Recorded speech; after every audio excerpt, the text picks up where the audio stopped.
This video is for business leaders who want to level up their team's creativity or make more creative output so they can solve problems, create content, and innovate better.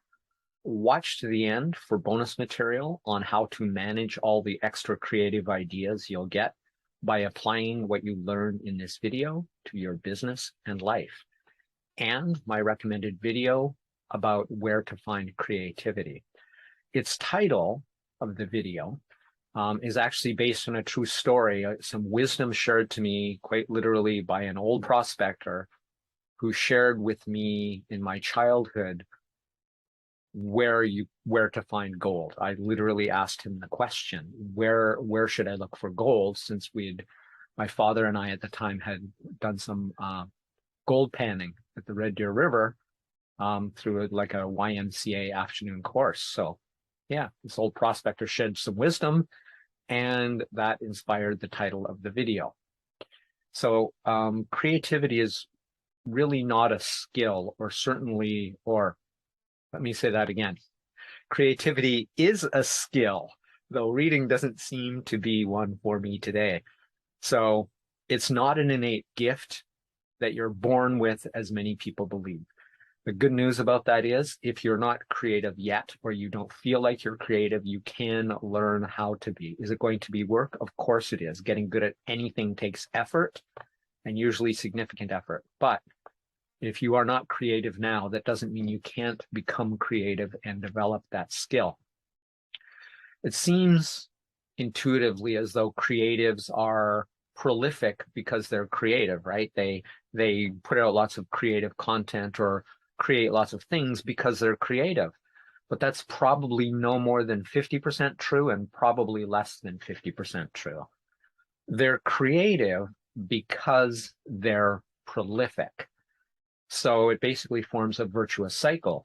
Because they're prolific, it makes them creative, and because they're creative, it makes them more prolific. So the more you create, the more creative you will become. If you want a simple analogy of that, when you see people at the gym who are really fit, you don't go, oh, well, he's really fit, that's why he's here at the gym working out. That sounds ridiculous, yet that's what we think about creativity.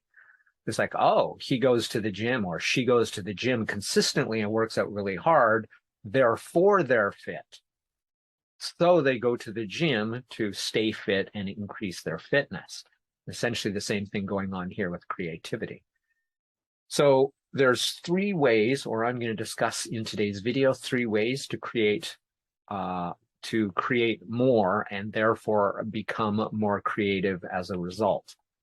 The first one is to set an intention to create, then act on it. By setting an intention, it will direct your attention so that you can consciously notice things around you that you've never noticed before, which is the second way to be more creative. That is through your attention, directing your attention consciously and unconsciously toward things and people who will inspire creativity. So by basically being mindful and paying attention, striving to pay attention, you could say it's also an intention to pay attention, not just an intention to be creative. But by directing your attention, or your attention is a limited resource, by directing it or consciously spending it on things that either help you create or pay attention to that which gives you creative inspiration, is a conscious choice you can make that will take practice.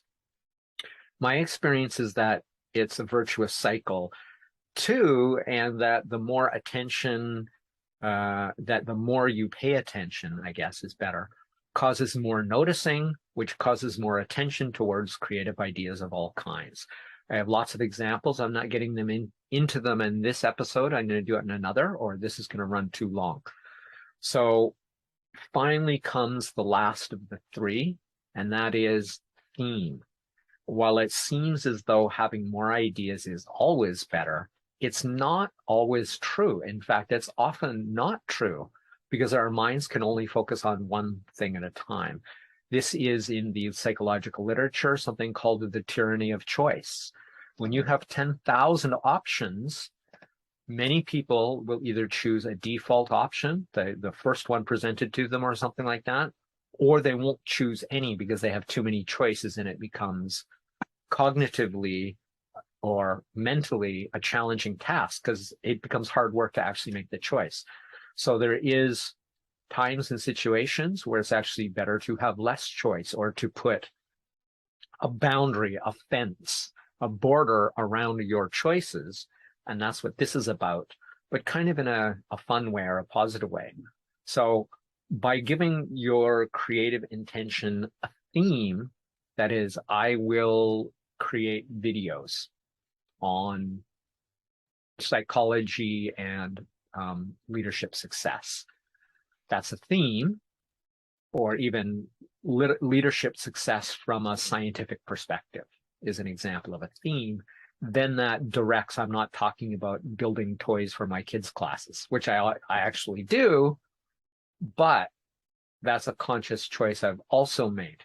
By giving yourself a theme, it helps direct that attention we were talking about into specific areas. And it also helps us sort of scan our environment, scan our surroundings for people, experiences, and situations, which our brain then connects those two together. It's like, hey, this could work for the theme of whatever your theme happens to be. So it's really interesting because giving your creative intention a theme will help your brain ignore irrelevant things outside of that theme. It's not always going to work, but by giving yourself a theme, it is one more tool to direct now that intention and attention to the specific things you want your brain to pay attention to. Elon Musk has often said, people only wish they were me because they don't know what it's like to be me. Now, when he says this, and some of the other stuff I've seen online about him, usually interviews and stuff, is I think what he's talking about is his hyper creativity. He says it's like an explosion or a storm constantly.